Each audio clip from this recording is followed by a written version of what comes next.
Hi everybody, this is the Baseball Head, the amazing, spectacular, terrific, the great one, the People's Champion. Your host, welcome back to the Baseball Head 3, and hopefully you like this video. And hit that subscribe button. So, I try to do all kinds of different things here in the Baseball Hut, and really, for this channel, I like to talk about the media. But I thought this was an interesting article and topic to talk about. And that's being like one of these people that, does videos and wants to talk about different things and wants to keep your independence. The one thing I've noticed now that's concerning to your host is that the mainstream is coming into the YouTube sphere and are gobbling up different channels. I know that the little munchkin is going to be working for the New York Post as the sort of the Mets expert. And there's some other people that want to be in the mainstream, like that Bugs Bunny guy. And but what's interesting to me is that they're all being gobbled up by corporations. So anything you hear is from a corporation, because they're all employees of a big corporation, and corporations are evil. But anyway, speaking of which, there's an interesting article from Awful Announcing. Let me read you the headline. Bob Costas laments vitriolic state of independent media. Quote, cynicism is not the same as insight. Now, I would mention, I love the guy. He's great when talking about baseball. But when it comes to talking about other things, get be a little weary of him. He's just like everybody else. He represents a corporation, which is NBC, and a couple other corporations as well. But a lot of the time now, the person, whether it's on the radio, talk show, or some podcast, or whatever, the person who's the most vitriolic can claim to be the most honest. Isn't that what he's saying about himself? I actually read this article before we get into this. Sometimes I don't read it because sometimes I want to give you my honest take, my first take on it. The first take here at the Hut. But this was something I wanted to read before I did this, because he does come up with good points, and there are some good points in here. But keep in mind, this guy's been in the media his whole life, and the mainstream media. Over the past decade plus, a new wave of commentators have generated following online by covering news, sports, politics, and other beats with a fresh perspective. Often, they do so in direct opposition to mainstream media narratives. Comedians are interviewing world leaders, sports debate hosts are teasing presidential runs. There's also a bunch. I don't talk much about them anymore. On the entertainment side, guys like the Quartering, he talks about everything. Okay, then there's channels like Neurotic. You ever heard of him? He's got over 1 million subscribers, maybe 2 million. And Corny has 2 million. And then of course there's Geeks and Gamers, another channel that got started talking about Star Wars, and they really built up a following. And they talk about sports too. But they've sort of gone into the Corny, not so much. But the Neurotic and these guys, I've covered them in the past. I'm not too big on them. The Courtney's not bad, okay? I have a joke about him. I had nicknames for all these guys because I talked about them for a long time on the other side. But they've been guys that talk about the mainstream. Some have gone mainstream. Geeks and Gamers, he's gone in that account. He's gone mainstream in terms of talking about different things. And it comes a point where the mainstream takes notice of you, they want to gobble you up like a monopoly. I don't think they'll be doing that with your host. They'll be doing that with me, which is fine. Let me continue. Over the past decade, I read that part. Underlying much of the content is an anti-establishment energy. Hosts intend to reveal what mainstream media is hiding, where corporate-owned networks are biased. Now, some of the accounts, most accounts back when, is people were tapping into things that people didn't like. So if you didn't like what was going on with the Star Wars universe, if you didn't like what was going on in comics, if you didn't like what was going on in different things, you could tap into it. Now, this channel, and what the first channel I did was the Baseball Hut, which is still there. I tapped into all this stuff that was going on with the Mets.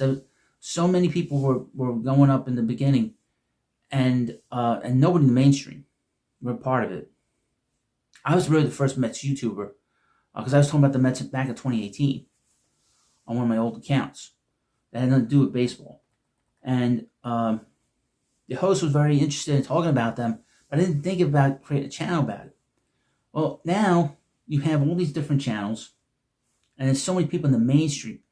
I saw some woman talking about the Mets like she's going shopping down some chic like street, in some city, and she's talking about the Mets. It's so disingenuous bullshit. It's bullshit. It's just, she couldn't care less about the Mets. And then I see all these like wannabe like broadcasters who can't get a job and they're doing all this stuff on sports. And now I got to deal with all these sort of these failed WFAN hosts coming in here and talking about all kinds of different things.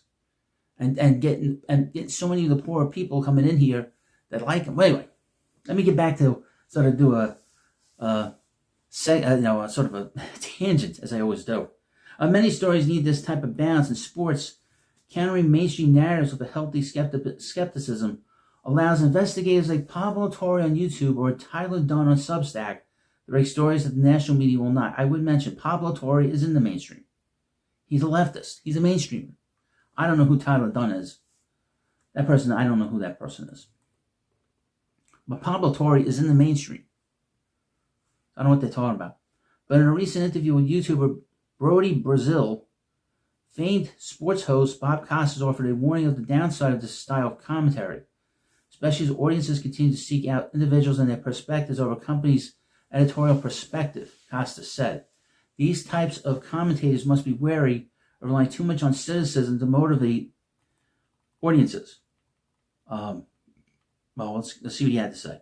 A lot of the time now, the person, whether it's on the radio talk show or some podcast or whatever, the person who's the most vitriolic can claim to be the most honest. Costas said, "The person who says that everybody's a liar and everything's bullshit. Cynicism is not the same thing as insight." Well, that's true. But who is he to say what's insightful? These examples listed above were not directly offered by Costas, Torre and Dunn. However, he did give Torre as an example of a rising journalist in the space. He's a leftist. The longtime NBC Sports and Turner Warner Brothers host simply expressed that drawing too sharp a contrast against mainstream coverage is a dangerous rabbit hole to go down. Healthy skepticism is a good thing, but just looking at things with cynicism, or you're somebody out there on the internet, but you want your audience to believe, I'm the last honest man. Everybody else is lying to you, but I, who have no credibility, no background, no accountability, I'm giving it to you straight. It's in its way, that's worse than the person who's a see no evil person. Because at least they're not telling you something that's untrue. I would mention, I have no background in this, but I am accountable to myself. And my credibility comes from doing this for many years, and my credibility comes in being honest. Okay, I try my best and be fair. I'm probably the one YouTuber that will not sway one way or the other way when it comes to looking at the Mets in particular, and any kind of sports situation, or any situation. Be very level-headed. When a player leaves, bye-bye. Player comes in, great. That's how I look at it. I'm not one. I remember when the Mets did not sign, the hell was his name? That dope that got into trouble with that woman and then was with the Dodgers. The hell's his name? Hold on a second. The hell. Trevor Bauer. I don't get it right. You talk about a lot of players, you forget about a player, but Trevor Bauer. I remember when the Mets did not, and they missed out signing him. And it was more than just missed out. They dodged a bullet. I know other YouTubers were very upset. I know that the Munchkin was very upset. I remember that very strange individual, Mets fans only, was throwing stuff and punching, like threw his couch on the side or whatever, and flipped out. My attitude is I didn't want that guy here, and I turned out to be 100% right. And he was so disliked in baseball, he never came back. The Mets were lucky they didn't sign him, and the Dodgers were unlucky to sign him because they got stuck with him and having to deal with the nonsense there for over a year and a half or whatever it was. But I will always, and this is not something, I'll always give you my honest take on a player. If I think a player is good, I'll tell you. If I don't think he's not good, I don't care. If a player is not good, I'll shoot it straight. A lot of times you're going to see this now with all these different YouTubers that are being gobbled up by the corporations. They want access, okay? The only access I'll have is going into the ballpark and buying a ticket and sitting down. That's the only access I want and the only access I'll get. But all these other guys, they want to go into the locker room, they want to talk to the players, they want the players to text them and call them, and they want to get all these different, like, a lot of these YouTubers now, they just want to, they want to be insiders, they want to be the first with a story, the first with a trade, first with a free agent sign. I don't care. That's not important.